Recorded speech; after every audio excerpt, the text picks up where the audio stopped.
Hi, ಎಲ್ಲರಿಗೂ ನಮಸ್ಕಾರ. ನಾನಿಲ್ಲಿ ತೋರಿಸ್ತಾ ಇರೋದು ಶ್ರೀ ಬ್ರಹ್ಮಬೈದರ್ಕಳ ಗೋಳಿಗರಡಿ ಕ್ಷೇತ್ರ ಸಾಸ್ತಾನ. ಈ ಕ್ಷೇತ್ರದ ಪ್ರತಿಷ್ಠಾಪನೆಯನ್ನ ಯಾರು ಮಾಡಿದ್ರು ಅನ್ನುವಂತಹ ಕಥೆಯನ್ನ ನನಗೆ ತಿಳಿದಷ್ಟು ನಿಮಗೆ ತಿಳಿಸ್ಲಿಕ್ಕೆ ಬಯಸ್ತಾ ಇದ್ದೇನೆ.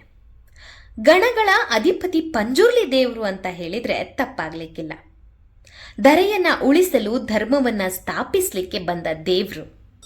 ಹರಿಹರರು ಭೂಲೋಕದ ಕಡೆಗೆ ಕಳಿಸಿಕೊಡ್ತಾರೆ ಪಂಜುರ್ಲಿಯನ್ನು. ಭೂಲೋಕದಲ್ಲಿರುವ ಧರ್ಮ ದೇವತೆಗಳಿಗೆ ಅಧಿನಾಯಕ ಪಂಜುರ್ಲಿ ಸ್ವಾಮಿ ಆಗಬೇಕೆಂದು. ಕರ್ಮ ಭೂಮಿಯಲ್ಲಿ ಧರ್ಮವನ್ನ ರಕ್ಷಿಸಲು ಧರ್ಮ ನಿಯಮದಲ್ಲಿ ನಡೆಯುವ ಮಾನವನಿಗೆ ಧರ್ಮ ನಿಯಮದ ಮರ್ಮವನ್ನ ತಿಳಿಸಲಿಕ್ಕೆ ಪಾಂಡೇಶ್ವರದ ಗೋಳಿ ಮರದ ಸನಿಹದಲ್ಲಿ ನೆಲೆಯಾಗಿ ನಿಲ್ಲಲು ಸತ್ಯವಂತ ಧರ್ಮವಂತನನ್ನ ಆರಿಸಿಕೊಳ್ತಾರೆ. ಅದ್ಯಾರು ಅಂತ ಹೇಳಿದ್ರೆ ಬಡಿಯ ಪೂಜಾರಿ ಎನ್ನುವ ಕಳ್ಳು ವ್ಯಾಪಾರಿ. ಆತ ತಡ ರಾತ್ರಿ ಕೆಲಸವನ್ನ ಮುಗಿಸಿಕೊಂಡು ನಿದ್ರೆಗೆ ಜಾರಿದಾಗ ಆತನಿಗೆ ಒಂದು ಕನಸು ಬೀಳ್ತದೆ. ಆ ಕನಸಿನಲ್ಲಿ ಧರ್ಮ ದೇವತೆ ಬಬ್ಬರಿಯ ದೇವರು ಹೇಳ್ತಾರೆ, ಪಾಂಡೇಶ್ವರದ ಗೋಳಿಗರಡಿಯಲ್ಲಿ ನನ್ನನ್ನ ನೆಲೆ ಕಲ್ಪಿಸು, ಹಾಗೂ ನಿನ್ನಗೂ ನಿನ್ನ ಕುಟುಂಬದವರಿಗೂ ಲೋಕವನ್ನು ಕೂಡ ರಕ್ಷಿಸುತ್ತೇನೆ ಎಂತಾರೆ. ಜೊತೆಗೆ ಧರ್ಮ ದೇವತೆ ಹೈಗುಳಿ ಹೇಳ್ತಾರೆ, ಪಾಂಡೇಶ್ವರದ ಗೋಳಿ ಮರದ ಬುಡದಲ್ಲಿ ನಮಗೆ ನೆಲೆಯನ್ನ ಕಲ್ಪಿಸು, ಪ್ರತಿಷ್ಠಾಪನೆಯನ್ನ ಮಾಡು, ನಮ್ಮನ್ನ ನಂಬಿ ಯಾರು ಬರ್ತಾರೋ ಅವರಿಗೆ ರಕ್ಷಣೆಯನ್ನ ಕೊಡ್ತೀನಿ ಅಂತ. ಹಾಗೂ ಪಂಜುರ್ಲಿ ದೇವರು ಹೇಳ್ತಾರೆ, ನಿನ್ನಿಂದಾಗಿ ಪರಮ ಪವಿತ್ರ ಕೆಲಸ ಆಗಬೇಕಾಗಿದೆ. ಪಾಂಡೇಶ್ವರಪುರದ ಗೋಳಿ ವೃಕ್ಷದ ಸಮೀಪದಲ್ಲಿ ಪ್ರಧಾನ ಅಧಿದೇವತೆಗಳಾಗಿ ನನ್ನನ್ನು ಪ್ರತಿಷ್ಠಾಪನೆ ಮಾಡು. ನನ್ನ ಎದುರುಗಡೆ ಶಿವರಾಯ, ಬಲಗಡೆಯಲ್ಲಿ ಹೈಗುಳಿ ಹಾಗೂ ಬಬ್ಬರಿಯ, ಕಾಲಭೈರವ, ಮಾರಿ, ಚಿಕ್ಕು, ಕಲ್ಕುಡ ಸಹ ಪರಿವಾರ ದೈವಗಳನ್ನು ಪ್ರತಿಷ್ಠಾಪನೆ ಮಾಡು.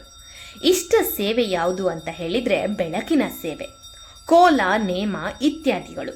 ಹಾಗೂ ವರ್ಷ ವರ್ಷ ವಿಶೇಷ ರೀತಿಯಲ್ಲಿ ಕೆಂಡ ಸೇವೆ. ನಂಬಿ ಬಂದ ಭಕ್ತರನ್ನ ಕಾಪಾಡಿ ಮನೆ ದೇವರಾಗಿ ನಿಲ್ತೇನೆ. ಆಲೋಚನೆ ಮಾಡಬೇಡ, ನಾನೊಬ್ಬ ಬಡವ, ನನ್ನಿಂದ ಹೇಗೆ ಸಾಧ್ಯ ಎಂದು ಚಿಂತಿಸಬೇಡ. ಮನ ತೃಪ್ತಿಯಿಂದ ನನ್ನನ್ನು ಧ್ಯಾನ ಮಾಡು. ಸಿರಿ ಸಂಪತ್ತು ನಿನ್ನ ಪಾಲಿಗೆ ಒದಗಿ ಬರಲೆಂದು ಸದಾಕಾಲ ಯಾಚಿಸುತ್ತೇನೆ.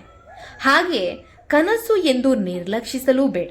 ನಿನಗೆ ನಂಬಿಕೆ ಬರದೇ ಇದ್ದರೆ ನಾನು ಹಿಡಿದ ಖಡ್ಗದ ಛಾಯೆಯನ್ನ ನಿನ್ನ ಬಳಿಯೇ ಇರಿಸುತ್ತೇನೆ, ನೆನಪಿಡು ಎಂದು ಮಾಯವಾಗ್ತಾರೆ. ನಂತರ ನಿದ್ದೆಯಿಂದ ಎದ್ದ ಬಡಿಯ ಪೂಜಾರಿಗೆ ಇದೇನಿದು ಆಶ್ಚರ್ಯ ಎಂದು ತುಂಬ ಆಶ್ಚರ್ಯಚಕಿತನಾಗ್ತಾನೆ. ನಾನು ಕಂಡದ್ದು ಕನಸು ನನಸು ಏನಿದು ಎಂತೋ ಅರ್ಥನೇ ಆಗದೇ ಇರೋ ರೀತಿ ಯೋಚನೆಯನ್ನ ಮಾಡ್ತಾನೆ. ನಂಬಬೇಕೋ ಬಿಡಬೇಕೋ ಅಂತ ಆತನಿಗೆ ತಿಳಿಯೋದೇ ಇಲ್ಲ. ಹಾಗೆ ಕನಸಲ್ಲಿ ಹೇಳಿದ ಹಾಗೆ ಖಡ್ಗದ ಛಾಯೆ ಎಲ್ಲಿ ಅಂತ ಹುಡುಕ್ತಾನೆ. ಖಡ್ಗದ ಛಾಯೆ ಅವನ ಕಣ್ಣಿಗೆ ಬಿದ್ದ ಕೂಡಲೇ ಅವನು ದಿಗ್ಭ್ರಾಂತನಾಗಿ ಆಲೋಚನೆ ಮಾಡ್ತಾನೆ. ಹೌದು, ಇದು ಕನಸೇ, ಆದರೆ ನನಸಾಗಬೇಕಾಗಿದೆ ಎಂದು. ಆದರೆ ನಾನೊಬ್ಬ ಬಡವ, ನನ್ನಿಂದ ಹೇಗೆ ಸಾಧ್ಯ? ಆದರೂ ಇದು ನನ್ನ ಪಾಲಿಗೆ ಬಂದ ಭಾಗ್ಯ. ಇದನ್ನು ನಾನು ಮಾಡದೇ ಇದ್ದರೆ ತುಂಬ ದೊಡ್ಡ ತಪ್ಪಾಗತ್ತೆ. ಆದರೆ ನಾನು ಬಡವ ಆಗಿರೋದ್ರಿಂದ ನನ್ನ ಒಬ್ಬನ ಹತ್ರ ನನ್ನಿಂದ ಏನೂ ಮಾಡಲಿಕ್ಕಾಗೋದಿಲ್ಲ ಅಂತ ಹೇಳಿ ತುಂಬ ಆಲೋಚನೆ ಮಾಡ್ತಾನೆ, ಏನು ಮಾಡೋದು ಅಂತ. ಆಗ ಅವನಿಗೆ ಒಬ್ಬರು ನೆನಪಾಗ್ತಾರೆ. ಅವನ ಅಧಿಕಾರಿ ಐರೋಡಿ ಅಧಿಕಾರಿ. ಅವರಲ್ಲಿ ವಿಷಯನ್ನ ತಿಳಿಸ್ತೇನೆ ಅಂತ ಹೇಳಿ ಅಲ್ಲಿದ್ದ ಖಡ್ಗದ ಛಾಯೆಯನ್ನು ಹಿಡಿದುಕೊಂಡು ಅವರ ಬಳಿ ಹೋಗ್ತಾನೆ. ಹಾಗೆ ಐರೋಡಿ ಅಧಿಕಾರಿಗಳು ಇದ್ದ ಸ್ಥಳಕ್ಕೆ ಹೋಗಿ ನಡೆದ ವಿಷಯ, ಕನಸಿನಲ್ಲಿ ಬಂದ ವಿಷಯವನ್ನ ಪ್ರಸ್ತಾಪನೆ ಮಾಡ್ತಾನೆ. ಐರೋಡಿ ಅಧಿಕಾರಿ ದಿಗ್ಭ್ರಾಂತನಾಗಿ ಆ ಬಡಿಯ ಪೂಜಾರಿಯನ್ನೇ ನೋಡ್ತಾನೆ. ಇದೆಲ್ಲ ಸತ್ಯವಾ ಎಂದು ಕೇಳ್ತಾನೆ. ಹೌದು ಮಹಾಪ್ರಭು, ಇದು ಸತ್ಯದ ಘಟನೆ. ನಿನ್ನೆಯ ಕನಸಿನಲ್ಲಿ ನನಗೆ ಈ ರೀತಿ ನಡೆದಿದೆ ಎಂದು ಘಟನೆಯನ್ನು ವಿಸ್ತಾರವಾಗಿ ಸಂಪೂರ್ಣವಾಗಿ ವಿಶ್ಲೇಷಣೆಯನ್ನು ಮಾಡ್ತಾನೆ ಐರೋಡಿಯ ಅಧಿಕಾರಿಯಲ್ಲಿ. ಐರೋಡಿಯ ಅಧಿಕಾರಿ ತುಂಬ ಖುಷಿಯಾಗ್ತಾನೆ ವಿಷಯವನ್ನು ಕೇಳಿ. ಪಾಂಡೇಶ್ವರದ ಗೋಳಿ ಮರದ ಬುಡದಲ್ಲಿ ಪಂಜುರ್ಲಿಗೆ ಹಾಗೂ ಇನ್ನುಳಿದ ಗಣಗಳಿಗೆ ಗುಡಿಯನ್ನು ಕಟ್ಟಿಸಿಕೊಡ್ತೇನೆ. ಪಂಜುರ್ಲಿ ಮೂರ್ತಿಯನ್ನು ಪ್ರತಿಷ್ಠಾಪನೆ ಮಾಡ್ತಾನೆ. ಹಾಗೂ ಗಣಗಳಿಗೂ ಕೂಡ ಸಣ್ಣ ಪುಟ್ಟ ಮೂರ್ತಿಯನ್ನು ಮಾಡಿ ಗಂಟೆಗಳಿಂದ ಆರಾಧಿಸುತ್ತೇನೆ ಅಂತ ಒಪ್ಪಿಕೊಳ್ತಾರೆ.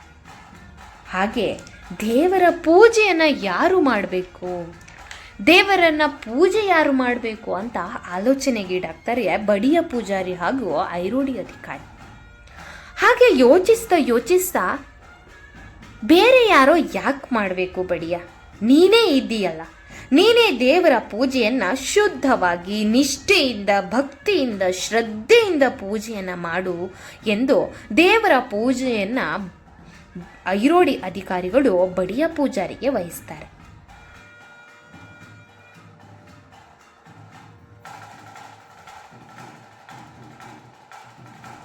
ಹಾಗೆಯೇ ದೇವಸ್ಥಾನವನ್ನು ನಿರ್ಮಾಣ ಮಾಡಿ ಪೂಜೆಯನ್ನು ಸಲ್ಲಿಸ್ತಾರೆ.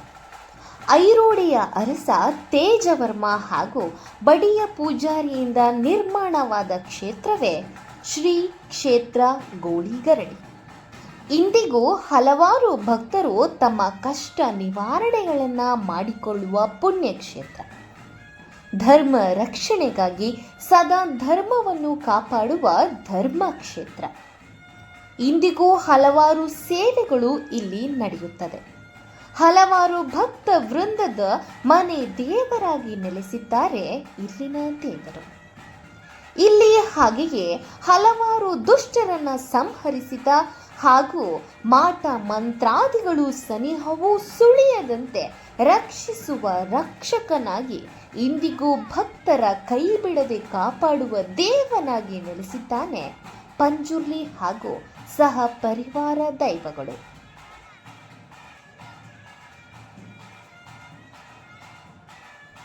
ತಾವೆಲ್ಲರೂ ಒಮ್ಮೆಯಾದರೂ ಈ ಕ್ಷೇತ್ರಕ್ಕೆ ಬಂದು ಪುನೀತರಾಗಿ ದೇವರ ಆಶೀರ್ವಾದಕ್ಕೆ ಪಾತ್ರರಾಗಿ. ಧನ್ಯವಾದಗಳು.